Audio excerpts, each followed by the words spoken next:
Bina Karya diminta support sebagai desainer ya, konsultan engineer waktu itu dengan Pak Bambang Pamungkas ya. Jadi situ saya berkolaborasi dengan Adi pertama kali itu sebagai Adi Karya jatuh cinta sama Pak Yunan. GBCI itu memang dari ditunjuk independen sih dari dari Persatuan Greenship Internasional, bahwa ditunjuk bahwa yang mensertifikasi bangunan di contoh di Indonesia ya adalah GBCI yang bisa. Jadi selain GBCI tidak bisa mensertifikasi. Ini yang paling berkesan saya di sini. Saya itu waktu kita harus ke Cina ya, ke Xi'an itu bertemu dengan Desain Institute. Bahasanya itu Cina semua. Oh iya, dokumennya ya.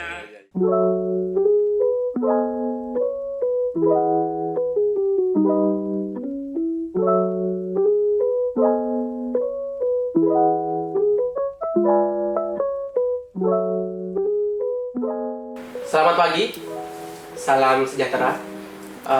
Selamat datang di podcast Kelar Kerja, sebuah podcast yang dipersembahkan oleh teman-teman Adi Karya dengan konsep ya obrolan singkat aja sih, sederhana tentang ya kehidupan, tentang lingkungan kerja, yang ibaratnya setelah kita beraktivitas seharian kita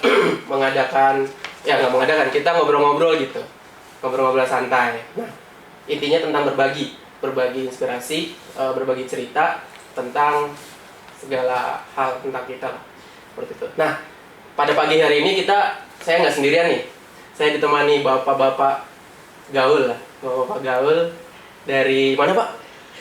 Saya dari EI. Oh, dari EI. Menemani, dari EI itu Departemen Energi dan Industri.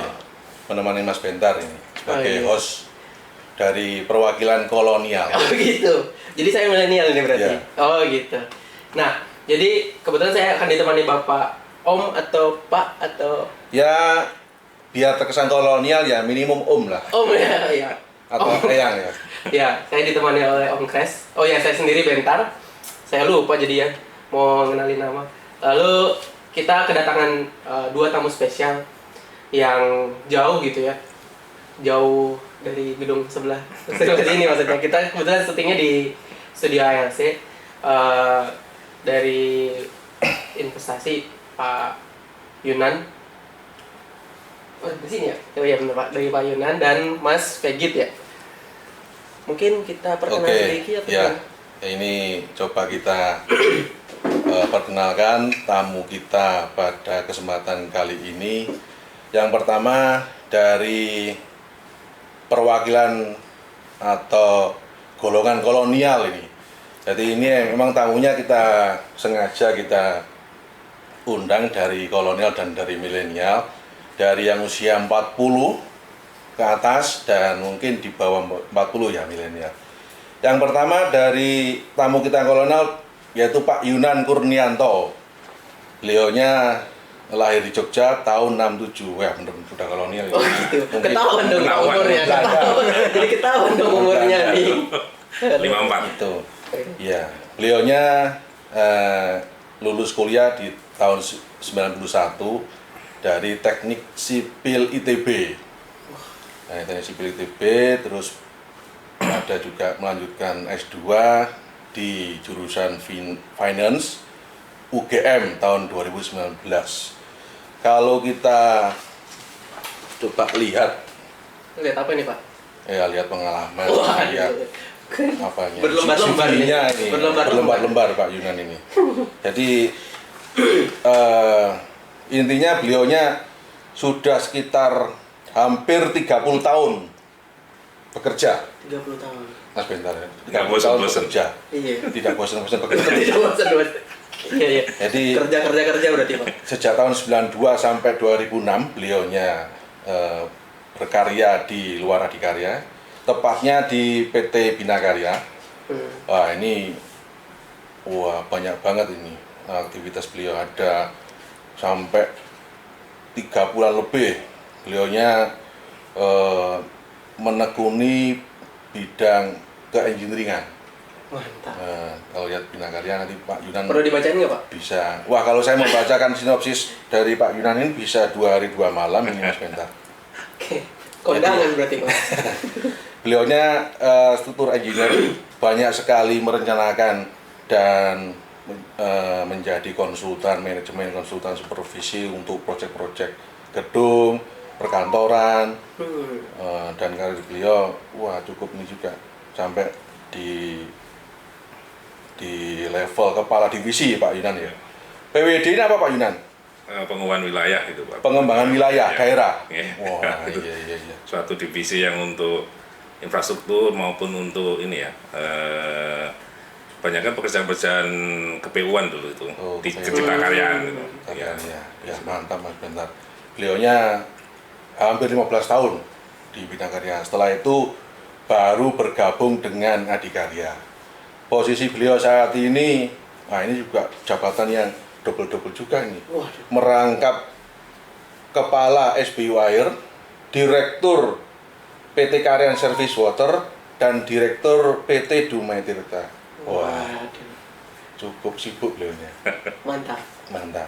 Saya juga ini Pak, rangkap jaga penang juga Pak. Loh Pak, Bapak ini Jogja Pak Solo sih Pak aslinya Pak? Oh, jadi lahir di Jogja. Oh, lahir di Jogja. Jadi bapak saya Jogja, ibu di Solo. Oh, gitu. Kemudian pindah ke Solo saat saya sudah TK ya itu Oke. pindah ke Solo itu. Jadi Solo. besar di Solo saya. Besar di Solo.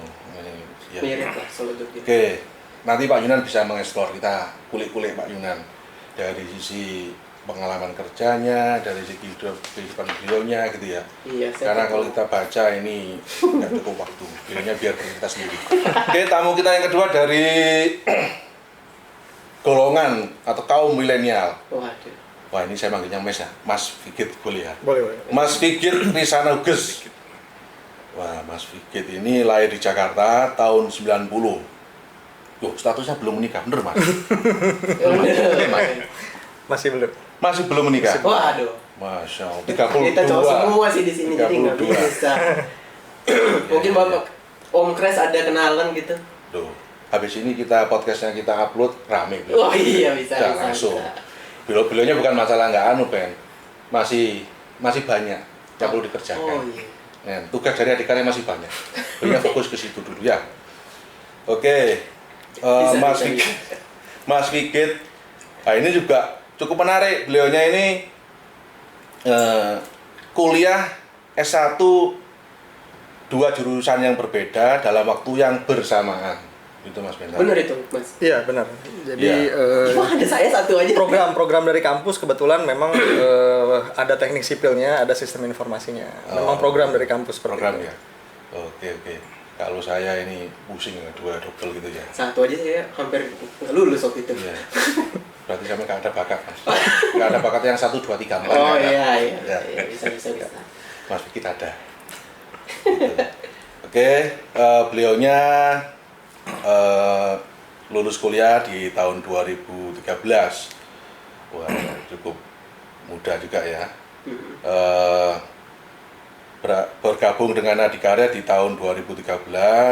Mostly beliaunya di proyek-proyek gedung ya. Iya betul. Ya, karena Tugasnya di awal di gedung berarti. Iya, Departemen gedung. ya di Persada Gedung dan sekarang di Departemen Gedung ya. Betul. Oke. Ya. Oke, nanti kita Cerita. cerita-cerita. Oh, kita baru kulik. CV aja nih. Dari CV aja Oh, baru nanti. CV aja. CV Saya kira ini intinya. Oh, belum. CV ini saya masih gitu. baca. Baru. Beliaunya belum kita explore. Oh, Oke. gitu. Nah, habis ini kita tanya-tanya. Mungkin itu dulu Mas Bentar. Oh, kita nggak perlu CV kita nggak usah. Nggak usah. Iya, kalau ya sebenarnya sih karena ini obrolan santai aja jadi kayak iya langsung kita langsung Iya. ngobrol aja gitu. Gimana Pak Yunan? Bisa cerita Pak? Tadi kan di awal Bapak kuliah masih semangat-semangatnya sebagai engineer, kita lihat hampir 50% Bapak ini kita lihat awal karirnya di keengineeringan dan 50% masa pekerjaannya Gimana itu? sudah manajer dan gabungan juga dengan pengembangan bisnis, investasi dan mengelola perusahaan. Mungkin bisa ini Pak di sharing dengan kami Pak. Mulai dari mudanya dulu Pak. Dari kecilnya dulu. Iya. Kok bisa gitu ya maksudnya dari engineer. Saya yakin Pak Yunan ini pasti Solo SMA berapa Pak? SMA 1. Wah, top. Asmaji. Top ini. Oh, itu top. Top. Oh, itu. Mas 1. Ya, monggo Pak Yunan. Ya, oke, terima kasih. Terima kasih Pak Benda, Pak Kres. Mungkin cerita flashback CV saya ya itu ya. Jadi saya lulus kuliah, dulu cita-citanya memang saya harus masuk BUMN gitu ya. Gitu. Jadi nggak ada swasta, banyak kan teman-teman kalau dari ITB itu kan banyak kan masuk ke apa itu ke BP gitu ya, yang swasta oil and gas gitu.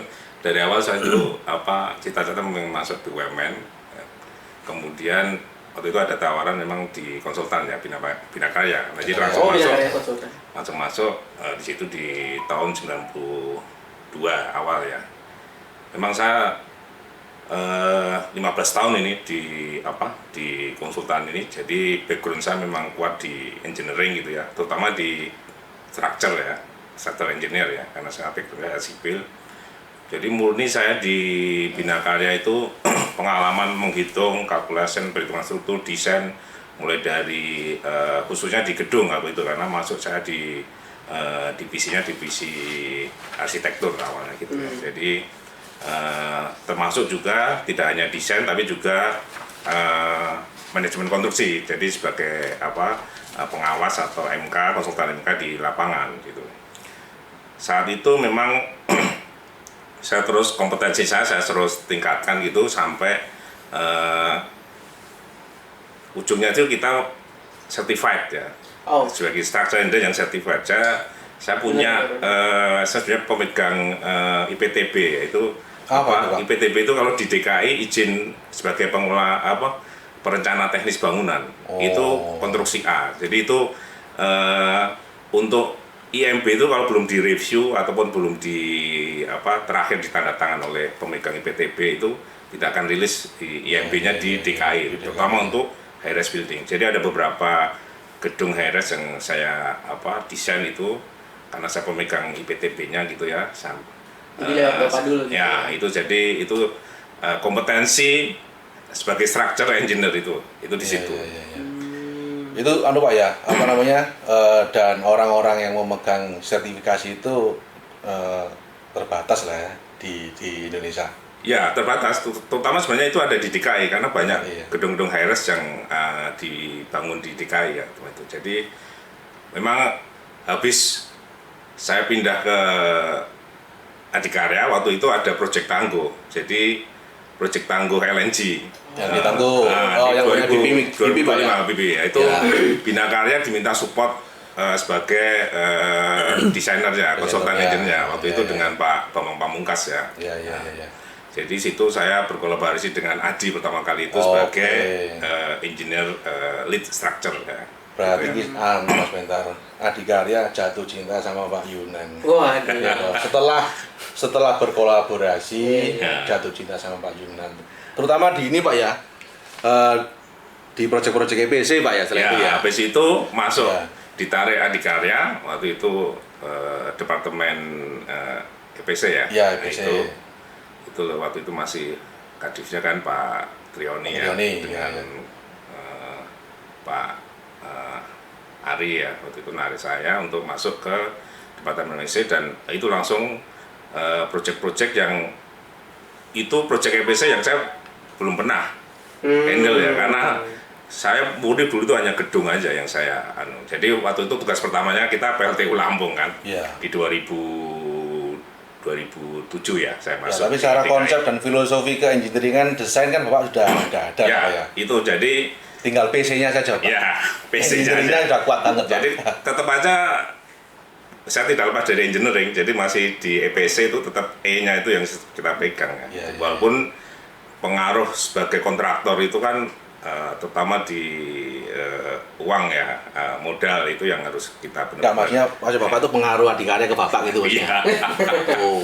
Jadi kita pengaruh kuat dari Adikarya sebagai kontraktor yang memang core bisnisnya adalah construction, itu sangat mempengaruhi Pak Yunan gitu. Jadi background engineering yang kuat, kemudian masuk ke kontraktor yang punya risiko yang lebih tinggi gitu karena terkait dengan perlunya modal sama budget yang terencana ya, itu yang sebenarnya kalau di kontrak konsultan kadang-kadang budget kan nggak terlalu dianukan kan udah risikonya di kontraktor kan gitu ya. Jadi masuk kontraktor langsung EPC gitu kan. EPC di mana risikonya lebih tinggi dari kontraktor konvensional kan gitu ya. Kontraktor konvensional hanya konstruksi, pengadaan dan konstruksi. Tapi kalau EPC kita punya risiko di E-nya kan gitu. Nah, ini E-nya harus kita jaga ada di awal gitu loh. Yaitu kita belajar bersama lah dan teman-teman dulu dengan di tim EPC ya gitu. Berarti dari 15 tahun di engineering begitu masuk ke EPC itu langsung ada banyak dinamika gitu Pak ya? Ya. Banyak yang ternyata di engineering ada kayak ada PC-nya lah ibaratnya, ada resiko-resiko yang mengembangkan payunan lagi gitu loh. Ya, jadi kita harus melihat tingkat risiko bisnis kita lebih tinggi di EPC. Kemudian tahun 2018 akhir itu ini alhamdulillah ini diberikan kesempatan untuk beasiswa ke MMUGM. Waktu itu dapat amanah tugas baru, belajar. Suruh belajar. Belajar siap Mas? Dikasih tugas amanah belajar siap Mas? Pak Yunan, ya kita flashback lagi ya. Pak Yunan tahun 2019 usia beliau S2 itu sudah 50 tahun. Kira-kira 50 ya Pak ya. Wah iya juga ya. 50 aja masih semangat mengemban amanah dari adik belajar. Pak Yunan, Anda sudah cukup ini Pak engineeringnya. Anda belajar Pak. Nah mungkin kan ada tugas baru kan gitu. Karena Pak setelah S2 ditugasi apa Pak? Diamani apa Pak? Jadi S2 saya selesaikan 2019 kan. Itu 2019 selesai berarti Pak? Ya, saya 50 tahun itu paling tua kalau di kelas itu. Saya belajar dengan milenial itu. Ya kita share pengalaman ya. Kita sudah banyak pengalaman itu share pengalaman termasuk dengan kalau kita diskusi case-case dengan dosen-dosen itu juga mungkin dosen sama saya umurnya mungkin hampir sama kali. Jadi saya tidak malu tapi itu menyenangkan itu pengalamannya menyenangkan. Sebenarnya bisa lulus dengan baik, bisa kumlot waktu itu 2019. Kemudian mantap. Langsung saya ditawari waktu itu Pak Parta ya di BISDEV dengan Pak Kunjung ya Masnya. Kamu pindah ke Departemen Investasi mau nggak? Oke. Pak itu bukan ditawari Pak, di peta komple Pak. Dengan Bapak sudah selesai mengembangkan ilmu investasi. Bapak masuk sini Pak. Gitu Pak. Jadi akhirnya saya terima, saya tidak pakai langsung masuk ke Departemen Investasi waktu itu di bawah pimpinan almarhum Pak Arif Taufikur Rahman ya itu ilmunya memang harus gitu. Jadi ya kalau untuk finance ya masuk sebagai bisnis analis ya di Departemen Investasi. Mungkin geser dulu Mas, kalau Pak Yunan cerita ini nanti kita 2 hari begini mungkin Mas banyak Mas Agin Mas sharing-sharing dengan kami Mas.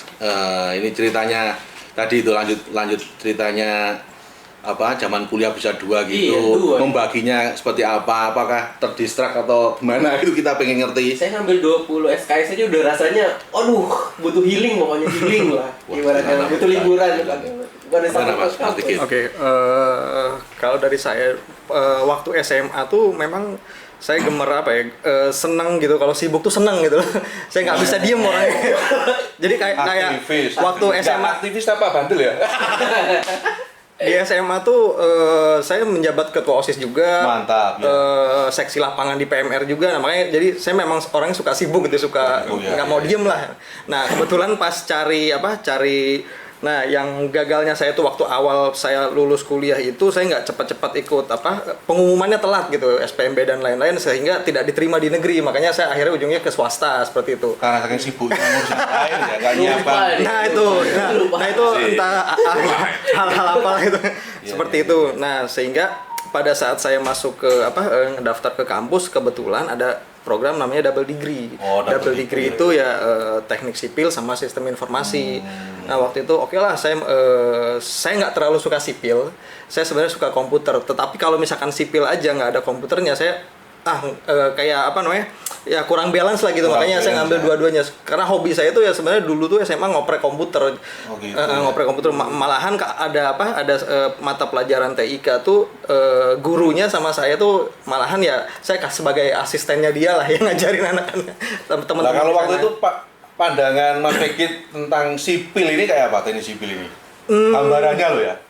Saya bukan terlalu orang yang sangat pintar di matematika ya, tapi saya melihatnya ya, itu menjadikan sebuah tantangan sih ke saya sendiri ya. Teknik sipil, nanti ujung-ujungnya kita membangun dan gabung di pemerintahan seperti BUMN. Ya udah, why not lah gitu. Yang penting saya tetap berusaha. Ini challenge. Saya orang yang suka men-challenge sendiri. Oke lah, nggak apa-apa meskipun saya nggak suka, saya dalamin aja. Nah, challenge sama bonek itu. Bonek. Oke.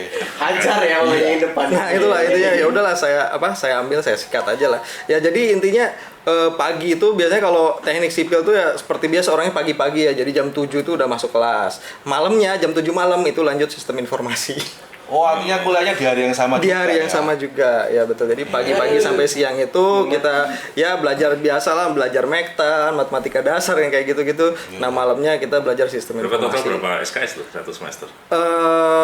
Kalau yang normal tuh 140 Pak, 120 apa 140 gitu. Kalau saya tuh 180-an Pak, digabung gitu lah Pak. Jadi kalau yang teknik sipil murni itu dia misalkan Mektannya sampai 4 Pak. Saya cuma sampai 2 atau sampai 3 gitu. Jadi untuk jalur yang lebih dalamnya saya dipotong gitu loh. Seperti itu sih Pak. Oke. Tapi ya tetap aja Pak. 180 SKS. Ya untung dosennya bukan Pak Yunan. Untung. Coba kalau Pak Yunan dosennya. Iya. Jangankan double degree, satu aja pusing. Nah itu, Mektan nggak boleh 4. Nah, kalau Pak Yunan. Karena beliaunya harus benar-benar menjadi engineer yang kompeten. Iya, gitu. betul. Siap diamanahi. Iya. Oke. Nanti lanjut lagi lah. Oke, kita bergeser lagi nih ke Pak Yunan nih. Ya. Nah, ini Pak. Tadi setelah Bapak lulus dari S2 dan itu benar-benar beda dengan background Bapak selama ini kan ya.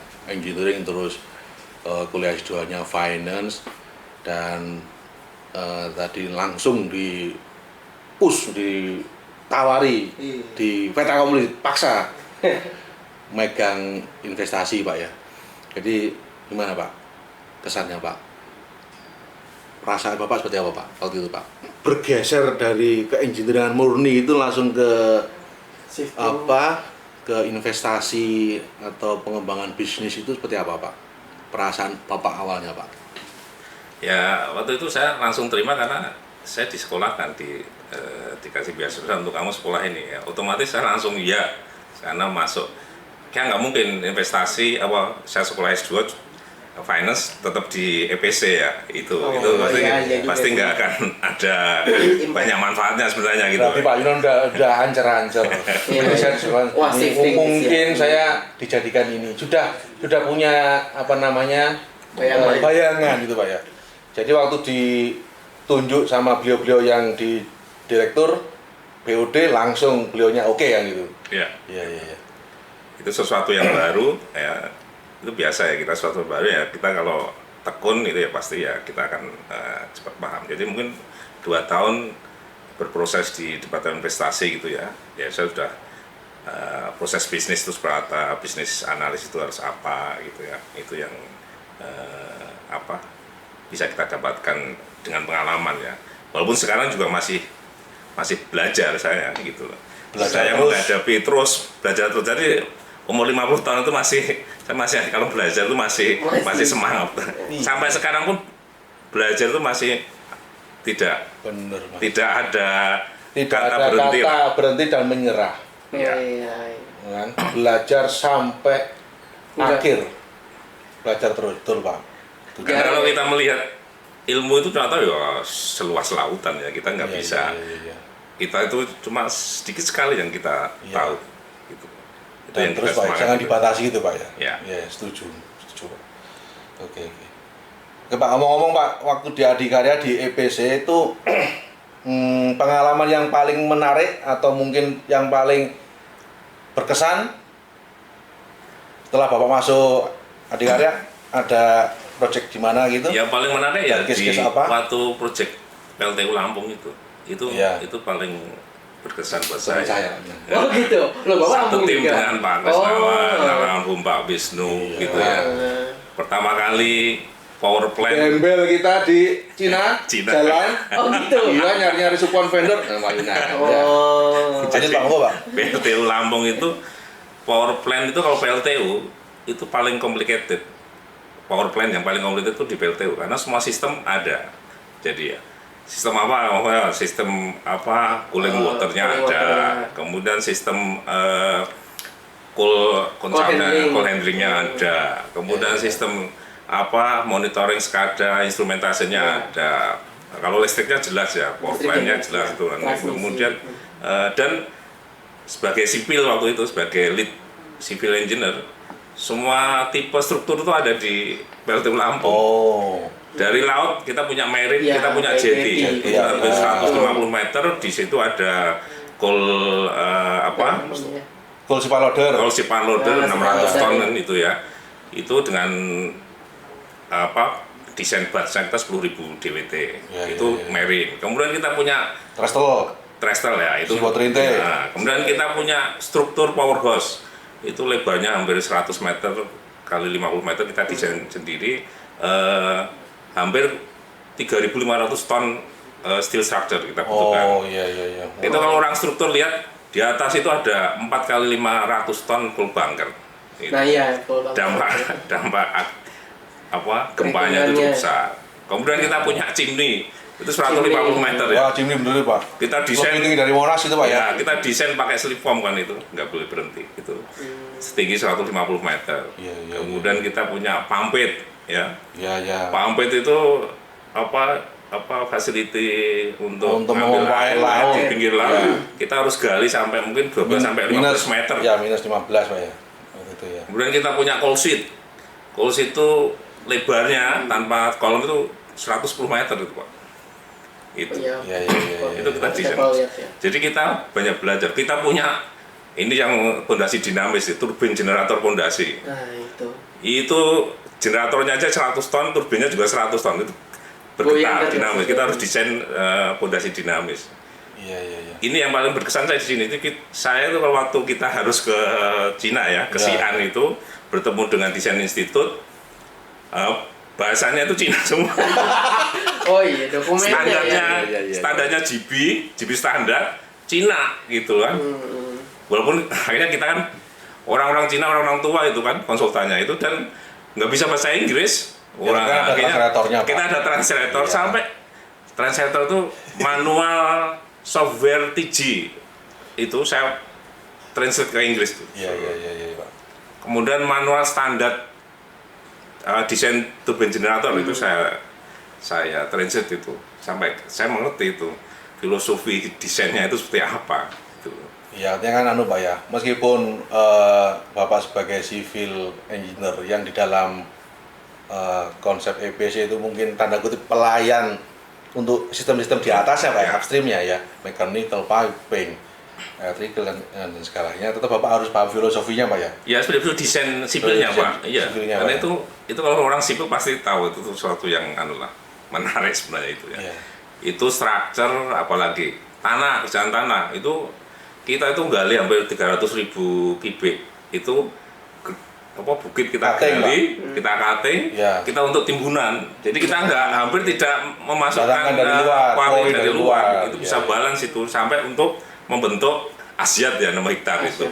Itu jadi kita ada beberapa efisiensi di situ. Kita bisa bisa lakukan value engineering gitu di situ. Itu cukup menarik buat saya. Itu melengkapi kompetensi saya sebagai civil engineer, sebagai structure engineer. Karena itu banyak. semua sistem ada, semua sistem tipe Ya. struktur ada di situ. Mau nanya apa ada.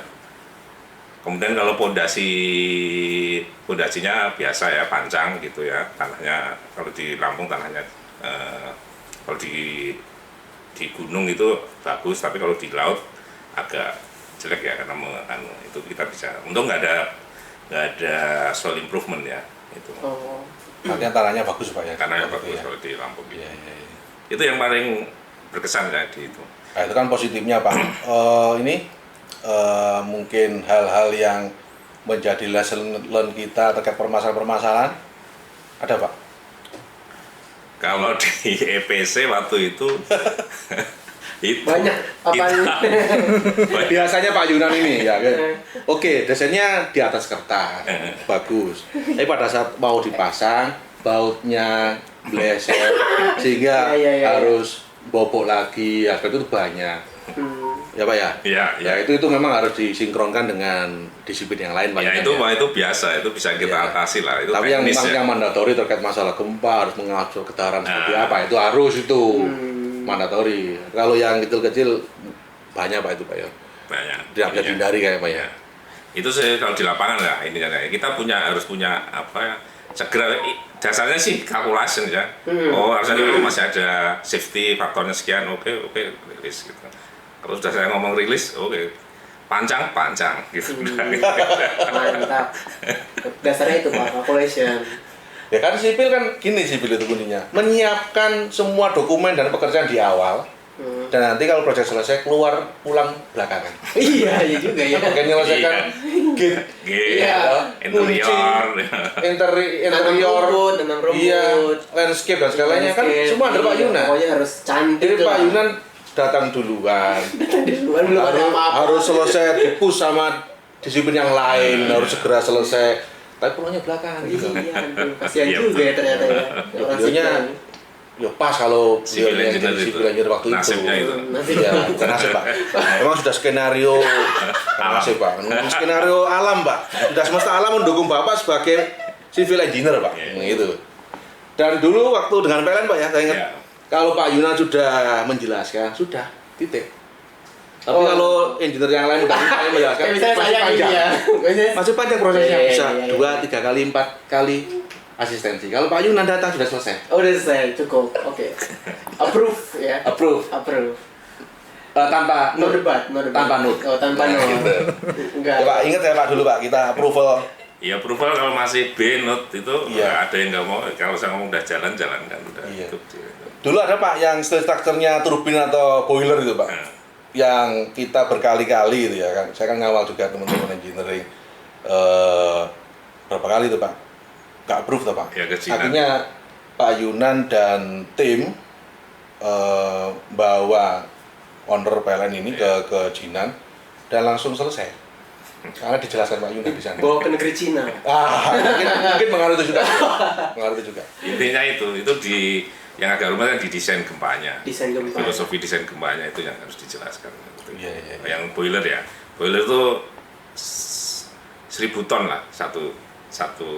Tapi kalau biasanya Pak, GB standar ini kan desainnya kan mantap-mantap itu Pak. Ya. Volumenya gede, dimensinya gede. Nah, waktu itu Bapak concern ke situ nggak Pak? Saya- Kalau kita kan yang di lapangan pengennya kan yang slim-slim, yang enteng-enteng, diangkat gampang kan itu Pak. Semua calculation yang dari desain Institut Cina saya convert ke lokal, ke SNI sama ke internasional, iya, sehingga itu. bisa Itu langsung apa-apa, dipahami oleh iya. PLN gitu untuk Iya, approval-nya. iya, iya. Itu semua saya convert seperti itu.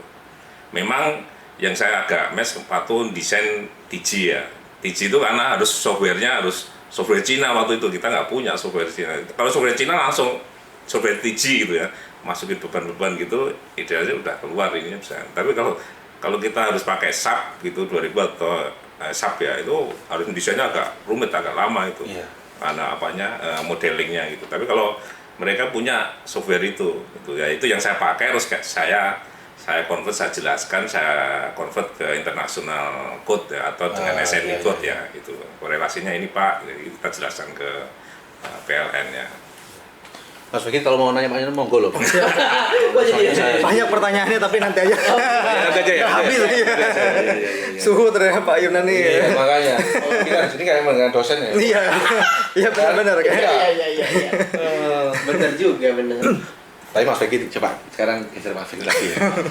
Mas Fikri itu kan saya tadi Yang ringan-ringan aja ya. Yang ringan-ringan. Wah, beliaunya itu kompetensi di bidang ini loh, green building loh. Oh iya, green building. Green building. Ini sempat ngambil ini ya Mas ya, training-training terkait masalah green technology building itu ya. Iya, terakhir itu ikut GA sama GP. Apa gitu Mas? Gini, GP kan mikirnya itu kan MotoGP. Mandalika. Kebetulan Pak Yunan juga ada kerjaan di sana Mas.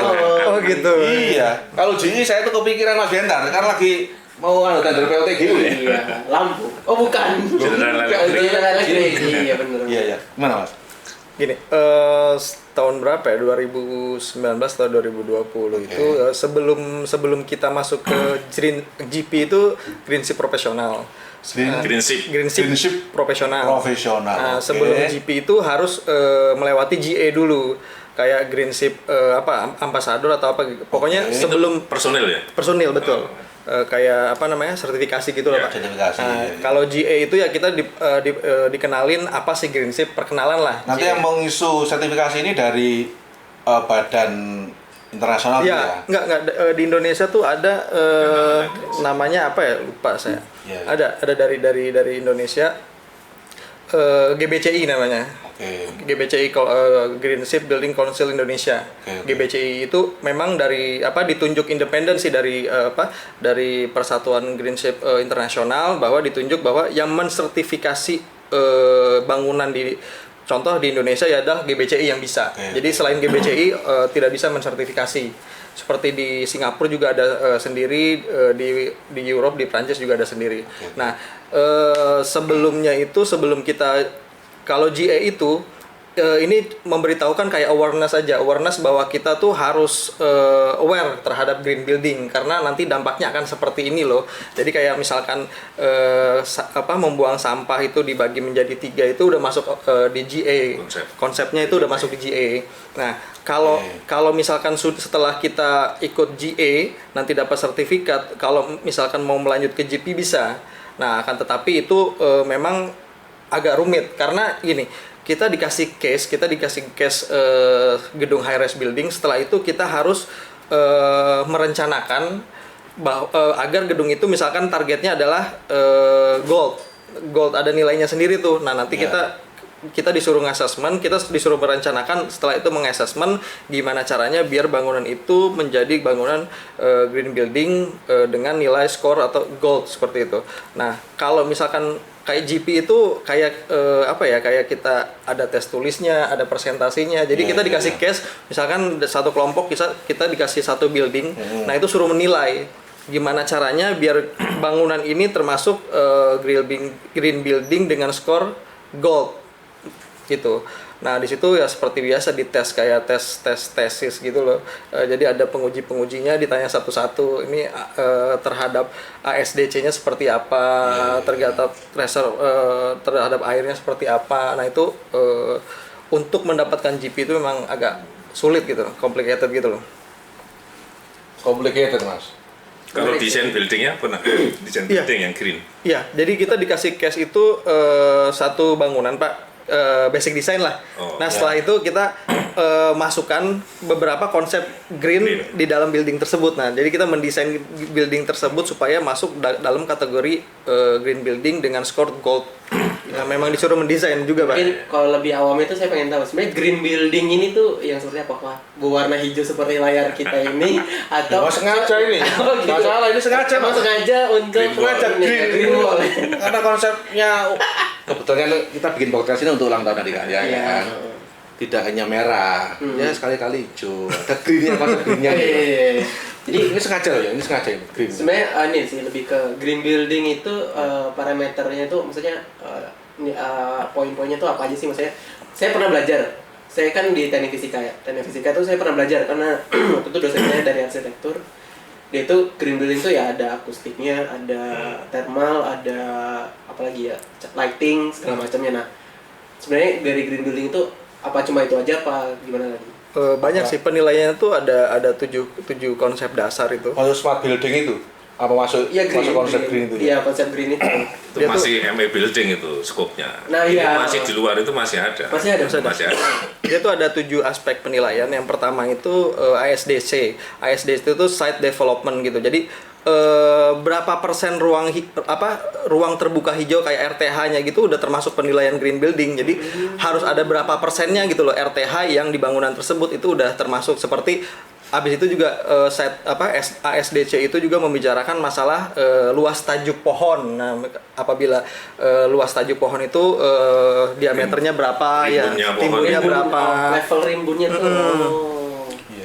Termasuk banyak sih ada 7 aspek kalau misalkan diceritain. Nah, banyak juga. Kalau diceritain 2 semester. Oh, 2 semester. Kita yang lain. Oke. Pengalamannya aja itu sih Ya, pengalaman.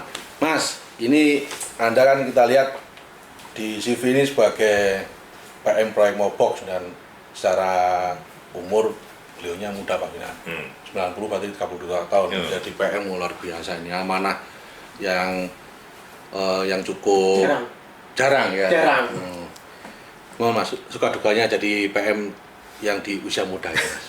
Sebenarnya ditunjuk jadi PM tuh kan baru kemarin. Diamanahi Mas. Iya, diamanahin itu baru kemarin. Nah, sebelumnya itu memang ya challenge-nya sangat besar sekali seperti yang kemarin pernah Bapak-bapak dengar kita mendapatkan rekor muri.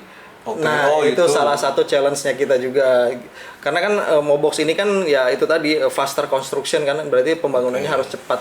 Dan kita menyediakan kantor yang di smelter Gresik itu dalam waktu 20 jam saja sudah bisa ditempatin, sudah bisa beroperasi kantornya.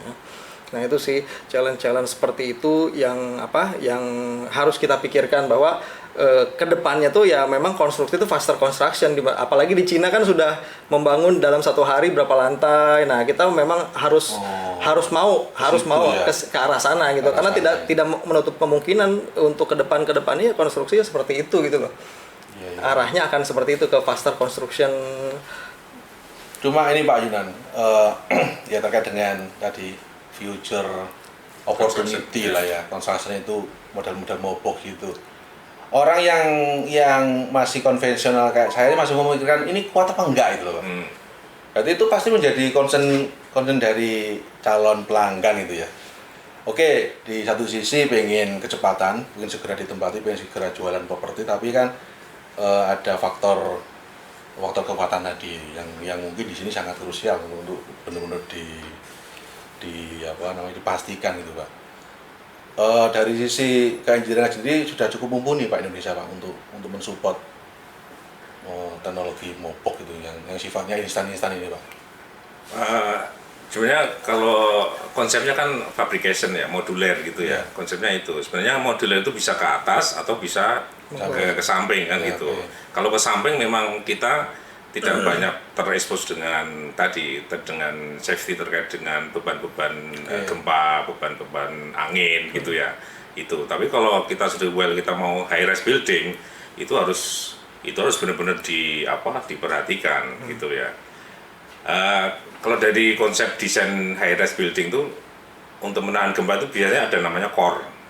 Biasanya kita tempatkan core itu di tengah itu biasa untuk fungsional utility untuk toilet karena dia butuhnya itu kan konkrit yang cukup tebal sehingga kalau dia ada gempa dia yang paling banyak menyerap energi gempa itu gitu. Di luar itu sih hanya sebagai ininya aja, cover it atau penutupnya aja. Kekuatan gempanya diserap oleh core wall itu. Nah, kecepatan saya kemarin lihat di National Geographic cukup itu di mana itu kalau nggak di Qatar di Uni Emirat. Dia bisa membangun itu, ini pasti harus pakai slip form gitu. Kecepatan itu. Jadi dia nggak berhenti ngecornya terus kayak kita ngecor di chimney. Nah, teknologi itu bisa gitu. Bunduan baru yang di sampingnya itu bisa modular. Jadi kemarin itu saya lihat dia bukan modulnya bukan struktural tapi toiletnya itu di modular. Jadi tiap lantai langsung plug ya tadi plug and play itu plug di dalam core itu itu kecepatan itu. Kemudian kita biasanya pakai steel structure ya. Nah, itu steel structure itu juga akan mempercepat fabrikasi maupun juga untuk pemasangannya daripada kita konkret. Nah, kalau konkret kan kita menunggu waktu umur betonnya kan itu yang ini. Jadi konsepnya kalau Mobox itu jangan terlihat di strukturnya juga nggak masalah, di tadi fasilitas tadi dimodularkan kan gitu. Itu juga bisa menjadi mempercepat kemudian baru kayak lantai itu juga bisa Jadi fabrication-nya juga bisa moduler gitu. Iya, iya. Tapi kalau core nggak bisa difabrikasi, dia nggak berani pasti pabrik karena itu kekuatannya di situ. Harus di lokasi itu Pak ya. Harus Di di situ lokasi dan operating, ya. kecepatan metode konstruksinya kita yang harus rubah ya. Dengan slip form dan kecepatan ngecor terus sampai ke atas, kemudian dengan alat bantu crane apa itu yang kita sampai hingga itu yang tidak bisa digantikan untuk dengan modular atau fabrikasi. Itu kalau kita mau mengarah ke high rise building ya gitu. Ya, artinya kalau mobok ini mungkin lamanya di desain, ya memastikan desainnya dan juga difabrikasi. Ya. Dan itu kan yang luput atau tidak dilihat sama orang, Pak. Iya. Ya kan, Pak? Karena PMS-nya kan Bapak hanya menyajikan schedule construction, padahal di belakang ini juga ada preparation works lah ya. Itu kira-kira berapa persen? Kalau total semuanya dari desain sampai pasang, construction berapa persen waktu? Yang preparation-nya berapa persen waktu, Mas? Kalau preparation itu dia itu 20-30% sendiri, 50% sendiri, construction-nya 20-30% sendiri. Oh, oke. Berarti artinya kan ya bersama sih ya. 30% ya pemasangannya ya.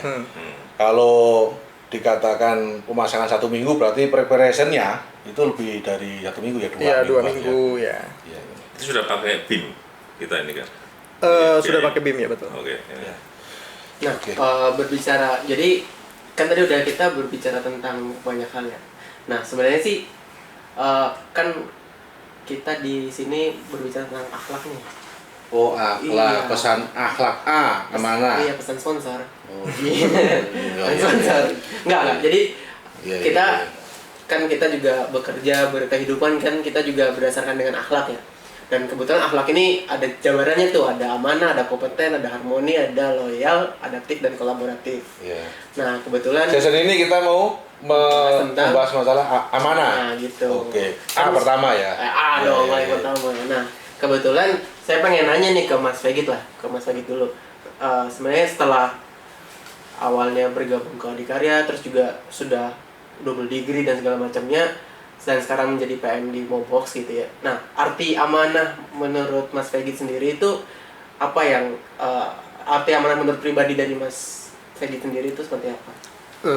Amanah itu memegang teguh kepercayaan yang diberikan ya. Jadi apapun bentuknya kepercayaan yang diberikan kepada saya itu kita harus pegang teguh. Itu menjadi landasan kita untuk bekerja, landasan kita untuk meningkatkan integritas kita, meningkatkan disiplin kita, meningkatkan juga jujur gitu. Itu salah satu amanah kan, maksudnya kepercayaan yang diberikan ke kita itu harus memang benar-benar dijalankan dengan baik. Kalau menurut saya seperti itu. Harus memiliki integritas tinggi lah, disiplin, jujur, tanggung jawab, itulah. Kira-kira ketika diberikan amanah itu ada rasa takut kah, grogi kah, atau enggak. tidak Ada, Mas Fegit. Kalau saya sikat aja. Oh iya, tentang. Saya dikasih amanah apa aja sikat, yang penting kita yakin. Yakin, ya. Betul. Yang penting yakin dulu itu loh, Mas. Yakin dan sudah punya niat baik. Betul. Pasti dibantu, Mas. Dengan semuanya yang bantu Dengan ya. nggak cuma teman. iya. Semesta alam membantu kan. Nah, Kalau Pak Yunan bagaimana Pak? Menurut Bapak amanah ini seperti apa? Mungkin kita sudah sering lihat itu kata kunci dari Pak Dirut ya, bekerja itu adalah ibadah gitu. Oke, bekerja adalah jadi ibadah itu kita kalau orang kolonial itu simpel-simpel aja itu. Orang kolonial sama Pak, yang milenial bekerja juga ibadah ya kan? Sama ibadah juga Pak. Ibadah berarti kan kalau ibadah itu ya kayak kita sholat, kayak kita puasa, berarti kan harus khusyuk. Bapak hidup di dunia sudah ibadah Pak. Tapi bener ya, saya setuju. Jadi harus bekerja adalah ibadah. Cocok. Iya kan Pak Dirut kan bekerja simpel, bekerja itu adalah berarti kita nggak cuma punya target dunia kan, gaji atau apa, tapi punya target akhirat kan gitu. Kita harus bekerja itu kayak kita sholat, Ikhlas, harus ya. khusyuk, ikhlas, disiplin, ada aturannya kan gitu, profesional gitu loh. Jadi tadi amanah tadi kan memegang teguh kepercayaan yang diberikan. Jadi dengan apa kita memegang teguh? Ya, kita perilaku kita kalau saya implementasikan itu ya kita mau sejak SD itu kita tahu ya sifat-sifat Nabi kan harus sidik, amanah, tablik, fatona. Jadi sidik itu jujur, beretika, bermoral, kemudian amanah itu ya dapat dipercaya, bertanggung jawab. Kemudian kalau tablik, kalau dulu zaman Nabi ya berdakwah gitu ya. Kalau dari saya persepsinya kita harus coaching, kita harus mentoring, kita harus memberi ilmu, menularkan ilmunya Pak ya. Ilmunya pada betul Pak. Yang lain kan gitu. Ini Pak Yunan kita minta sekolah satu kali lagi S2 di IAIN dan yang terakhir Fatona kita harus cerdas, kompeten. Nah, itu aja. Iya, Pak. Itu perilaku itulah kita jalankan, pasti amanah itu akan bisa kita jalankan dengan baik. Iya. Dan sekarang beliaunya benar-benar diberi amanah sebagai kepala SBU Air, Mas Bengkar. Itu gimana Pak? Saya kembali lagi ke kerjaan ini. Nggak apa-apa. Saya masih kurius ini. Oh, masih kurius ya, boleh. Gimana Pak? Bisnis air ini kok sampai di bagi adikarya Pak ya? Sampai dibuatkan SBU Pak? Ya, sampai dibikinkan SBU gitu. Nah itu gimana Pak ceritanya Pak? Ya ide awalnya, tapi ini masih digodok juga ya. Ide awalnya kan Adi masuk ke bisnis air, itu bisnis yang baru bagi Adi ya. Oke. Bisnis awalnya Adi kan kontraktor, kemudian bisnis air ini dilihat bisnis yang sustain gitu. Karena air kan, ya. Air buat minum. Kecuali kalau nggak sustain, kalau nanti orang manusia nggak minum air ya itu baru nggak sustain. 3 yang bikin perang itu Mas Benda. Apa ya Pak? Energy, food and water. Nah kita harus save dulu water ini. Di booking dulu nih. Iya, booking dulu, amankan dulu. Iya. Monggo Pak, lanjut Pak. Oke, jadi bisnisnya air itu nanti bisnis yang bisa berkelanjutan ya, sustain. Kemudian Adi membutuhkan namanya recurring income. Di mana recurring income itu akan membalance fixed cost kita. Harapannya seperti itu kan gitu. Fixed cost kita, gaji kita tiap bulan sekian ini ya. Kalau bisa nanti dari SBU air itu udah dapat dividen atau recurring income itu seginilah. Nanti dari bisnis lain juga seginilah. Nanti bisnis lain segitu, sehingga fixed cost itu bisa kita treat, kita balance dengan yang sudah recurring sendiri, sehingga nanti akan jadi kompetitif kan, karena fixed cost-nya sudah tercover oleh recurring income-nya. Jadi kita kalau tender gitu, mungkin akan harga kita kan pasti akan lebih kompetitif kalau di konstruksi ya. Kayak gitu. SBU itu apa Pak singkatannya Pak? Strategi Business Unit Air. Strategic Business Unit Air. Sebenarnya itu kan idenya dulu itu cikal bakalnya untuk jadi subholding kan, gitu. Subholding air gitu ya. Nanti kalau berkembang ada subholding air, subholding mungkin gedung ya. Membawai, kita kan sudah membawai 3 SPV kan, ada 3 anak perusahaan. Karyan Water, Dunia Tirta, kemudian yang PAIA ya, yang di Mandalika masih kita evaluasi. Beliaunya karena mau memegang penuh amanah, merangkap jabatan kepala SBU Air, kepala subholding, juga direktur di anak perusahaan ini.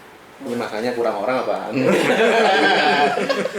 Nggak yang cocok beliau Pak. Iya. Mungkin bukan efisiensi mungkin. Jadi ditugaskan berapa multitasking, berapa itu, tapi gajinya 1 gitu. Itu yang sekarang itu mungkin. Ya nggak apa-apa, itu kita amanah kan itu, kita kerjakan. Dan ini memang ya namanya SPV itu beda dengan anak perusahaan ya. SPV, beda Pak ya? Nah, beda. SPV itu memang ya? sudah punya planning sesuai FS-nya, saat dibentuk saat jadi investasi. Ya kamu itu ini aja gitu. Nggak perlu sampai pengembangannya di luar ini, nggak boleh. Gitu. Karena special purpose vehicle, ya, hanya itu aja. Hanya fokus di bidang itu dengan ibaratnya planning yang sudah direncanakan gitu. Nah, itu aktivitas yang direncanakan. Jadi kalau Bapak pengen mengembangkan bisnisnya gitu? Nggak bisa, pokoknya nggak boleh, karena apa? Atau harus ganti nama aja, Pak? Ya itu jadi beda. Kan ada kontrak kita dengan pemerintah kan, gitu. Karena ini kan konsepnya kan PPP scheme atau KPBU. Jadi kita berkontrak dengan Kalau Karyan itu berkontrak dengan Kementerian PUPR, Cikunya kan Dirjen Cipta Karya. Kalau di Dumai itu kan berkontrak dengan PDAM, Cikunya kan wali kota. Kan gitu. Artinya serapannya itu sudah ditentukan oleh ownernya Pak ya, off-takernya lah ya, PUPR atau Pemda atau apa gitu ya. Jadi project finance-nya, loan-nya juga pakai project finance. Jadi khusus, jadi lender itu melihat ya kamu nggak boleh kemana-mana, cash flow-mu tuh harus ini aja Pak. Yang kemarin yang itu, ini nggak boleh kamu berkreasi di luar ini, di luar apa bisnis plan-nya ini gitu loh. Hanya untuk menambah kapasitas jualan saja nggak boleh Pak? Oh, itu mungkin nanti kalau tapi kan kita di saat nanti. Contohnya Bapak kan sudah tahun pertama jualan airnya 1000 meter kubik per hari gitu ya. Nah itu dinamikanya pada nantinya ternyata di tahun pertama itu off-takernya pelanggannya banyak Pak. Bapak bisa Pak merubah itu?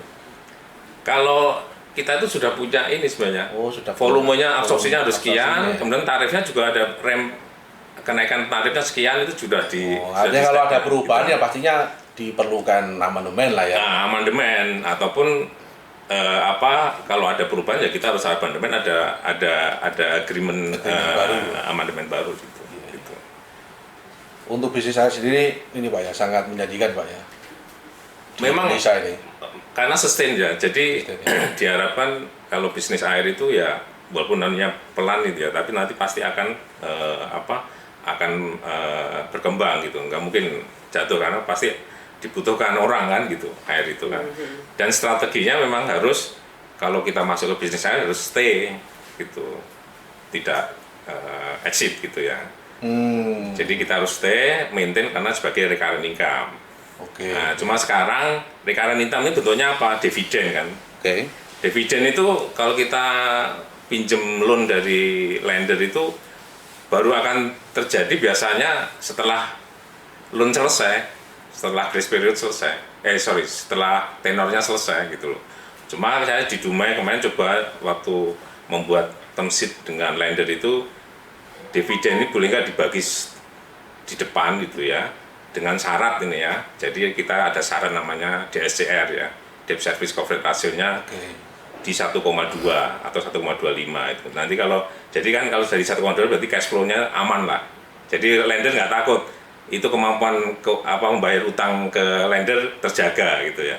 Nah, kalau ada sisa uangnya kita coba sepakati bersama untuk bisa dipakai untuk dividen. Itu di term sheet kita dengan loan dengan di DTP itu sudah kita, mudah-mudahan tidak terlalu lama. Kalau kita tenor kita di DTP bisa sampai 16 tahun kan, mudah-mudahan mungkin 5 tahun atau 6 tahun DSCR-nya kita terjaga, masih sudah bisa kita bagi dividen itu sebagai recurring income. Kira-kira itu ininya. Mungkin dari bisnis lain mobok itu nanti. Nah, ya tadi kan mobok gitu. Kalau Mas Fekit bisa mempromosikan mobok ini dengan gencar terus permintaan tinggi kan, tidak menutup kemungkinan. Tidak menutup kemungkinan bikin anak perusahaan mobok. SPV berarti Pak ya? Terlalu teknis. SPV apa perusahaan? Gampang, yang penting itu moboknya bukan. Oh bukan. Pasarnya ada. Pasarnya ada. Tapi itu sih yang penting Pak. Kalau Mas Fekit saya yakin nanti sampai mana harus bisa sales gini ya gitu. Kalau Mas Fekit gitu kan. Benar. Karena beliaunya kan suka tantangan. Benar, harus gitu. dimanfaatkan ini. Kuncinya suka tantangan dan memegang teguh amanah. Benar. Nah itu Mas, ini kalau ngobrol terus beliau berdua ini beneran ini kita nggak kelar meskipun kelar kerja ya acaranya sampai tengah malam. Iya.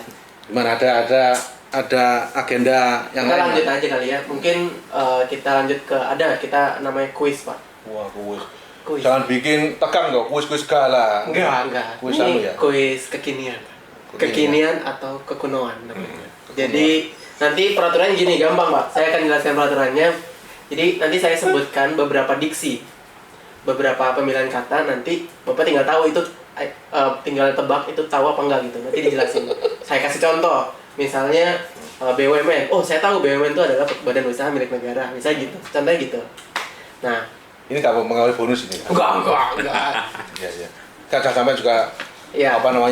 amplop narasumbernya dikurangin kalau salah gitu kan ya.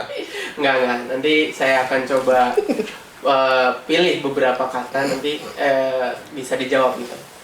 Silakan mau salah satu duluan mau jawab nggak apa-apa. Gantian gitu ya? Iya, nggak apa-apa Pak. Saya tahu semuanya juga nggak masalah. Misalnya Pak Yunan tahu, saya kasih kata-kata yang kekinian gitu, mungkin nanti bisa jawab langsung nggak apa-apa. Nanti kasih tahu aja gitu. Iya, oke. Saya dulu tuh Om Kres nih. Silakan Mas. Oh iya. Saya kalau kuis gini percaya. Oke. Kata pertama Panbers. Nah, grup musik. Grup sih. Grup musik. Tahu Mas? Tahu. Grup musik. Sampai milenial loh Mas. Tahu Mas? Kok tahu Panbers? Gereja tua kan? Iya loh.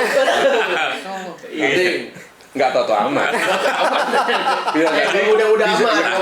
berarti. Menyamar. Iya, Bukan milenial. bisa jadi Benny Pandey. Iya. Hobi orang beliau. tua. Lah kan orang tuanya. Hobi orang tuanya nyanyi. Plus plus. Mendampingi orang tua. Iya, Mercy. Iya, jadi Lanjut. Panbers itu apa? Mungkin Pak Tejo lebih lengkapnya. Ya, Panbers itu adalah Panjaitan Bersaudara. Bersaudara. Benny Adalah Panjaitan. sebuah grup band legendaris yang terbentuk pada 1965, di mana anggotanya salah satunya bernama Benny Panjaitan. Panjaitan. Wah. Pas TC 100. Saya baru tahu itu Pak. Ternyata Panjaitan Bersaudara. Saya tahu Panbers lagu gereja selatan. Saya juga baru tahu itu. Panjaitan Bersaudara, iya. Iya. Oke, selanjutnya Anabul. Wah, ini anak bukan ini anak film itu kali. Anabel itu. Itu film Satu, Pak, dua, enggak. Dah. menyerah ya. Nyerah. Gimana Pak Tejo? Ya, Anabul merupakan bahasa kekinian dari anak bulu. Istilah ini merupakan sebutan untuk hewan-hewan peliharaan seperti anjing dan kucing. Nah, gitu Pak. Oh, iya. Kirain alay anak layangan. Mas Egit berarti nggak suka piaraan. Iya, benar. Iya, Jadi emang kurang. Kadang-kadang Karena saya aktifnya beliau itu. Oh, gitu. Jadi nggak sempat punya piaraan. Aktif. punya pasangan juga. Oke, yang terakhir ya, saya pilih IPO saham. Kalau Mas Tegit, Iya sih IPO perdagangan outsource kalau salah apa namanya? Ini ya inisial public offering. Public offering ya kayak. gimana Pak Tejo? Mantap. Mantap. Jadi ya karena di dijelasin karya IPO. Ibu itu ya paham Iya. semua. Oh, Kan Bu? saya baru tahu Pak IPO Pak. Lu kemarin kan Iya itu yang gara-gara kemarin itu. ADCP baru IPO kemarin. Itu. Saya baru tahu di sini juga. Iya. Gimana Pak Tejo? Oke, IPO merupakan singkatan dari inisial public offering, merupakan penawaran umum untuk penjual efek-efek yang diterbitkan dalam bentuk saham kepada masyarakat secara luas. Nah, Nah, keren. mantap. Asisten kita di luar kamera keren juga. Googling. Oke, mungkin itu Pak. Kuisnya. Ada lagi kuisnya ini? Nggak ada sih sebenarnya sih. Atau ini tamu-tamu kita dikasih kesempatan untuk saling bertanya. Oh iya. Oh, Mungkin Mas Mas Pegit, Pegit Pak ada Yunan kalau- kita kasih kesempatan nih buat Mas Pegit pengen nanya ke Pak Yunan atau Pak Yunan pengen nanya ke Mas Pegit. Oke, ini aja sih yang mau saya tanyain kan beliau ini kan kalau saya bilang sih wah suhu banget lah mau di gedung mau di divisi udah mau di investasi itu salah satu ya memang udah kalau saya pribadi sih bilang kalau yang seperti beliau ini suhu lah. Gimana Pak? Apa namanya kiat-kiatnya biar Bapak tuh konsisten gitu dari muda sampai dengan saat ini tuh tetap ngelit gitu loh, gimana cara menjaga konsistensi agar apa namanya tujuan-tujuan Bapak tuh tercapai semua gitu loh Pak, target-target Bapak tuh tercapai semua. Nah konsistensi apa nih yang perlu diberikan ke kami kaum milenial agar bisa ngikuti jejak Bapak gitu. Oke, mungkin coba saya jawab ya. Jadi kita punya tadi bekerja adalah ibadah, itu tujuan kita. Gitu. Ya, jadi ya. ada sisi religinya, ada sisi dunia maupun akhiratnya kan gitu. Coba teman-teman milenial tuh kita kalau diberi amanah ada dua nih, kesalehan kita dan keahlian kita itu harus kita tonjolkan. Iya, Gitu. cocok saleh. Gitu. Kesalahan sosial. Kesalahan sosial. Nah, kalau Pak Yunan sholat kan kesalahan pribadi. Iya. Tapi kalau mengajarkan, nularkan Kesalahan ilmu, sosial, ya. terus pengen mengembangkan diri untuk bekerja yang baik itu kesalahan sosial. Iya. Sip, setuju Pak. Lanjut Pak. Dan keahlian, kompetensi itu dijaga terus. Itu yang akan membawa kita terus mencapai tujuan kita ya. Kemudian saya senang juga mentoring itu. Mungkin teman-teman kalau yang di bawah saya mungkin udah paham lah gitu. Saya Iya. sering ngasih ngasih mentoring, Pak coaching. Yunan sering ngasih materi, yang penting tahan aja. Tahan mental. Iya lah, mental. Beliaunya kalau high tension, terus tone-nya agak tinggi itu bukan masalah beliaunya Nggak suka. nggak suka, Iya. karena saking pengen nularkan. Iya. Kalian cepet paham toh. Saya tuh gampang kok gini aja kok Iya, paham. iya, iya, benar. Beliaunya pengen segera menularkan ilmunya. Betul. Jadi kalau cepet paham, saya cepet santai-santai kan itu.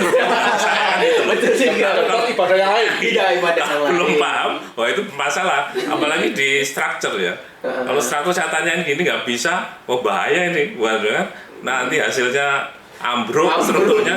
Iya. Itu Kena gempa goyang ya. itu sama trust atasan terhadap anak buahnya. Kalau dia sudah bisa menjalankan itu ya kita sudah trust. Trust. Itu sudah kita lepas kan Iya, itu. iya. Juga trust perusahaan kepada kita ya kita jalankan. Perusahaan tadi trust kepada kita kan itu. Nanti owner trust kepada perusahaan kan itu Oke. yang keahlian sama kesalahan itu yang dua-duanya itu yang harus kita jaga. Kesalahan, siap. Wah, Kesalahan, mantap. besok ini harus di quote ini. Kesalahan. Kesalahan. Iya, benar, perlu di-quote ini. Iya. Perlu di quote untuk PMPM. kita ini. Calon PM masa depan. Ya, gitu. Pak Yunan, mungkin ada yang ditanyakan Pak, kalau nggak ada ya nggak apa-apa Pak. Nggak usah dipaksakan. Mungkin saya melihat dari milenial itu karena di bus gitu ya, mungkin ada beberapa yang lag-nya di masalah pengalaman kan gitu. Iya. Gimana nih caranya mengantisipasi, saya belum pengalaman, tapi gimana caranya kita bisa menjalankan tugas dengan mungkin tadi kayak ngobrol itu kan sesuatu yang baru gitu ya, Iya. kira-kira. Kira gimana Mas, kayak gitu ya? Oke. Memang kalau misalkan dibilang pengalaman ya tadi itu Pak, perlunya kita bertanya Pak, jangan malu bertanya kepada, atau jangan malu kita untuk memberi minta arahan sama senior kita, memberi arahan sama atasan kita, leader kita itu sangat dibutuhkan Pak, karena kan mau gimana pun mereka lah yang mensupport kita biar kita nggak salah ambil jalan. Selain dengan literasi yang kita baca, kita pun harus tetap bertanya kepada leader-leader seperti Ya, suhu-suhu ini. Jangan cuma baca. Iya betul.